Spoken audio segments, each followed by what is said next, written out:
Wapendwa watoto wa Mungu, shalom. Ninawapenda na ninawasalimu sana. Ni mimi mtumishi wenu Dau Aksanti. Ninakujilia na mafundisho mazuri sana ambayo naamini itakusaidia na kukuhimiza katika safari ya kwenda mbinguni na pia katika kumsubiri bwana harusi ama katika kujiandaa kama vile bibi harusi wa Kristo. Na mafundisho haya inakuwa na kichwa ambayo inasema kunyakuliwa kwa kanisa na alama zake. Nitaenda na hii mafundisho mwezi wa 4 yote. Kila juma nitakuwa na sukuma extrait ama sehemu ya mafundisho. Nitakusihi sana ujipatie muda. Nitajitahidi kuwa na sukuma short message ama ujumbe fupi kila juma, ma dakika 10 ama 15, ambayo inaweza ikasaidia kufuatana na gisi Mungu atatuwezesha. Tukiexaggerate tunaweza kuwa na sukuma 30 minutes, lakini naamini mafundisho tatusaidia. Ninatafundisha na ndani ya mafundisho hii kutakuwa tena mahubiri. Hasa si mafundisho sana na ina mahubiri ndani yake. Maana nitakuomba mpendwa, uache moyo wazi, ujisikie kabisa kufungua moyo ili tusikie ni nini Mungu anaitaka tujue na tujifunze katika habari za kunyakuliwa kwa kanisa na kumsubiria bwana harusi. Neno kunyakuliwa kwa kanisa haipatikane kwenye Biblia. Ukisoma kuanzia Mwanzo uendelee mpaka kitabu cha Ufunuo, hautakutana nafasi kwenye Biblia ambapo kumeandikwa kunyakuliwa kwa kanisa. Lakini kuna mishahiri zenye Biblia ambazo zinafunua ama ambazo zinaongelea kwa kauli ingine ama kwa namna ingine kunyakuliwa kwa kanisa.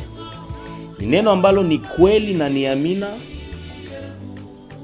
na haijalishi miaka inaweza ikapita, lakini habari za kunyakuliwa kwa kanisa ni neno la kweli na ni amina. Asa kama neno enlèvement wala kunyakuliwa haipatikane kwenye Biblia, lakini kwenye Biblia kunakuwa neno, Kifaransa ndiye anaisema vizuri, enlever.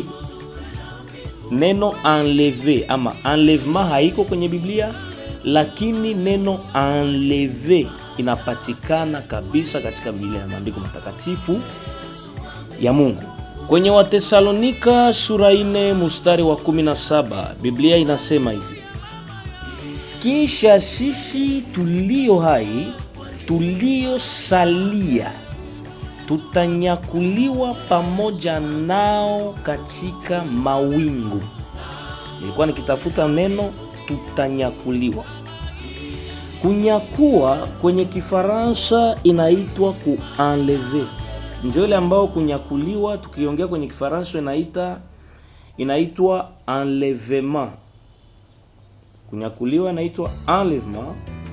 Na enlever maana yake nini? Umewahi kusikia neno enlever? Bali enlever mtu. Umewahi kusikia neno bali kidnapper mtu? Manake Mungu siku ile atafanya kitu kinaitwa kidnapping.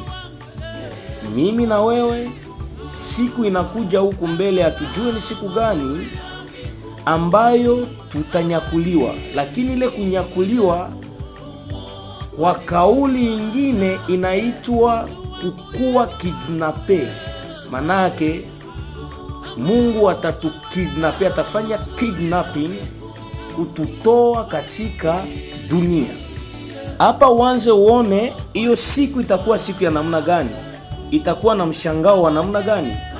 Ile siku itakuwa tukio kubwa na lenye kutisha namna gani, kwa sababu kama tu mwingine banalevaka mtu mumoya, bana kidnape mtu mumoya, na inatangazwa kwenye radio, inatangazwa kwenye inaongelewa kwenye mtaa, kwenye miji, kwenye masoko, na inaleta mtetemeko kama tu amekidnap mtu mmoja. Asa itakuwaje tukio la kuwakidnap watu wengi kama hivi watakaonyakuliwa siku ya mlio wa parapanda? Sasa kwa sababu tunafanya kiingilio, tunafanya introduction ama introduction ya hii enseignement ambayo tutaenda nayo mwezi wa 4 yote. Mimi nataka uanze jua difference kati ya vitu viwili. Ni kama vile na kukosoa kwa mambo fulani ambayo ulijuaka mbaya, ambayo wao ulifunzwa pia mbaya na ulijuaka kama njoo vile. Nataka nikutengeneze kidogo ujuzi ili upate kujua kihalali ama uhakika utofauti kati ya mambo mawili. Ni utofauti kati ya kunyakuliwa kwa kanisa na kurudi kwa Yesu Kristo. Ni vitu viwili vilivyo tofauti, vinaachana. Kunyakuliwa kwa kanisa ni kitu kimoja, na kurudi kwa Yesu Kristo kwa mara ya pili ni kitu kingine. En français anasema enlèvement de l'église, wala enlèvement tout court, na avènement du fils de l'homme. Ni sawa vile kanisa ama hata na wahubiri, walimu, tunakuwaka na tendance ya kufundisha kanisa, kuwahubiria, kuwaonyesha kama wajiandae kwa ujio wa Yesu Kristo kwa mara ya pili. Hapana, tunawafunza vibaya. Sababu ujio wa Yesu Kristo ni kitu ambacho kinakuja baadaye ya kanisa kunyakuliwa. Ndio maana si hatufundishe ujio wa Yesu Kristo kwa mara ya pili. Hata kwenye kanisa ukiuliza vijana na wengi katika kanisa, ukiwauliza message yetu ni nini, ni wengi ambao watakwambia message yetu tunahubiri ujio wa Yesu Kristo kwa mara ya pili. Hapana, hatuhubiri ujio wa Yesu Kristo kwa mara ya pili. Tunaweza ifundisha ujio wa Yesu Kristo kwa mara ya pili juu ya connaissance.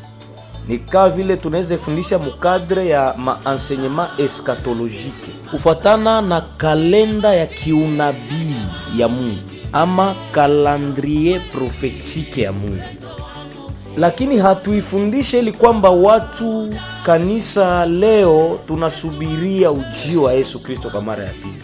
Sisi tunasubiri mlio wa parapanda na kunyakuliwa kwa kanisa, ambao tumesema kunyakuliwa kwa kanisa na kurudi kwa Yesu Kristo kwa mara ya pili vitu viwili vimeachana. Kwa ufupi, sisi tunahubiri na kufundisha habari ama message, ujumbe ya nyakati za mwisho, na huku tukitia mkazo katika maandalizi ya bibi harusi wa Yesu Kristo ambaye anatakiwa kujiweka tayari juu ya mlio wa parapanda ili kumlaki bwana harusi mawingu.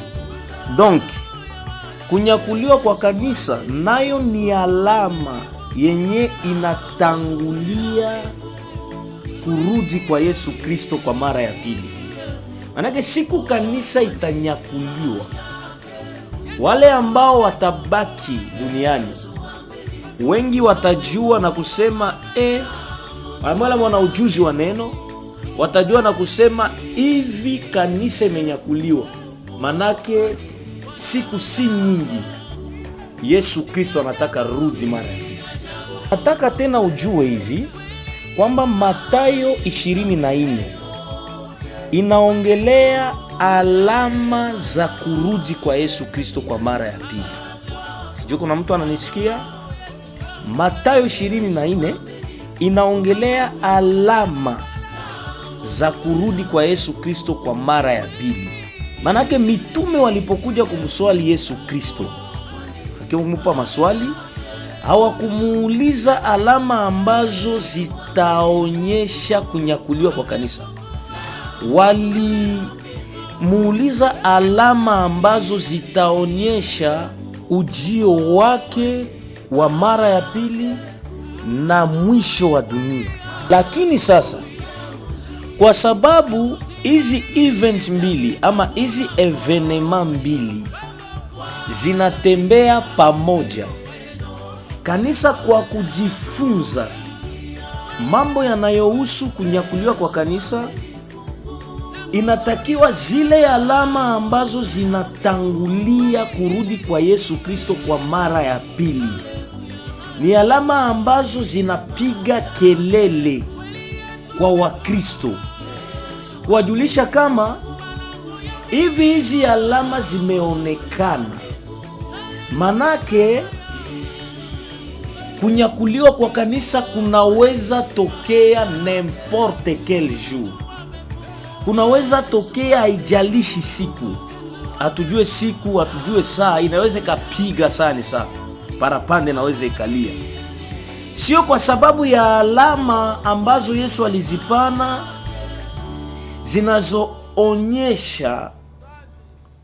zinazoanza kuarifu juu ya kunyakuliwa kwa kanisa, lakini alama ambazo zinaarifu juu ya ujio wa Yesu Kristo kwa mara ya pili. Sababu ni katika siku ambazo hizi alama zinaonekana sana, ni katika zile siku ndiko kanisa pia itanyakuliwa, kukamilisha alama ya kuonesha kwamba Yesu Kristo anataka rudi kwa mara ya pili. Jua pia kama kisha kanisa kunyakuliwa duniani, maisha itaendelea. Manake kunyakuliwa kwa kanisa sio mwisho wa dunia. Baada ya kunyakuliwa kwa kanisa, maisha itaendelea. Inchi zitaendelea tumika, benki zitaendelea tumika, mambo yote yataendelea kama vile yanavyokuwa. Sababu ile events ama ile siku na tokeo yake, ile siku ya kunyakuliwa kanisa, dunia itatikiswa, itaona mtikisiko mkubwa. Watu watageuka panda shuka, watu watatetemeka, na itakuwa siku ambayo itatisha kabisa. Lakini baada ya siku chache ama muda fulani tu hivi chache sana, viongozi wa dunia watakamata tena mambo kwenye mikono na wataanza kusema, hapa tunataka kuishi kwa amani, sababu Wakristo, wale waumini wa Yesu Kristo ndio ambao walituletea mizozo katika dunia. Hapa tunataka kuweka amani sasa, alafu na maisha itaendelea. Asa kunyakuliwa kwa kanisa ni alama ambayo itaonesha kama dunia imebadilika. Manake dunia ile ambayo mlijua kabla kanisa kunyakuliwa sio hiyo dunia ambayo munaendelea nayo sasa. Kuanzia hivi dunia itaingia na mabadiliko makubwa. Unifuate sana katika hizi mafundisho ambayo nataka kuzifungua rasmi, ambayo naanza hizi sheria mafundisho, naamini itakufunulia mambo mengi ambayo itakusaidia sana. Kama uko na Biblia yako karibu, habari za kurudi kwa Yesu Kristo kwa mara ya pili zilianza kuzungumziwa katika Agano la Kale, na unaweza ukasoma Danieli 7:13 na 14 yake, na unaweza tena ukasoma Mathayo 24 na 30 ama Matthieu 24:30. Unaweza ukasoma zile shairi. Kwenye Mathayo 24:13 Yesu Kristo mwenyewe anakuwa akiongelea habari za kurudi kwake kwa mara ya pili. Na kwa kuconclure message yetu ama seance yetu ya kwanza leo, nataka uende ukijua haya maneno ambayo nimekufunza leo, kuambia kama kunyakuliwa kwa kanisa na kurudi kwa Yesu Kristo kwa mara ya pili ni vitu viwili vineachana. Sisi kanisa la Ecclesia na wale wote ambao pengine wanafundisha habari za nyakati za mwisho, hatufundishe ama hatuhubiri ujio wa Yesu Kristo kwa mara ya pili, sababu haiko njo priorite fasi ya kupeleka wa Kristo. Lakini tunapeleka bibi harusi kujua kujiandaa kumpokea bwana harusi mawinguni siku ya mlio wa parapanda. Tena na malizia nikisema ujue kama ambazo zinazungumziwa katika Mathayo 24 ni alama ambazo zinatangulia kurudi kwa Yesu Kristo, ambazo zinaonesha kurudi kwa Yesu Kristo kwa mara ya pili, zinaanza kuarifu dunia. Lakini kutokana na gisi kunyakuliwa kwa kanisa na kurudi kwa Yesu Kristo kwa mara ya pili ni vitu viwili, ama ni evenema mbili ambazo zinaenda pamoja.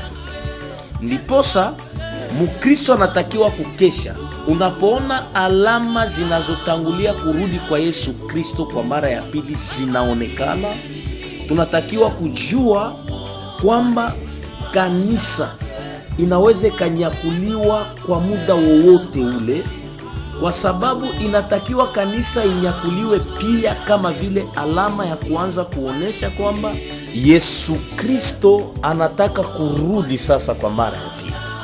Bien-aime, tunapunguzia hapa. Ninakutakia Mungu akubariki na usikose kushiriki seansi yetu ya pili. Kwenye seansi yetu ya pili tutaongelea unabii za Biblia zilizotangulia kutangaza kunyakuliwa kwa kanisa. Usikose kugawanya mafundisho kwa wengine.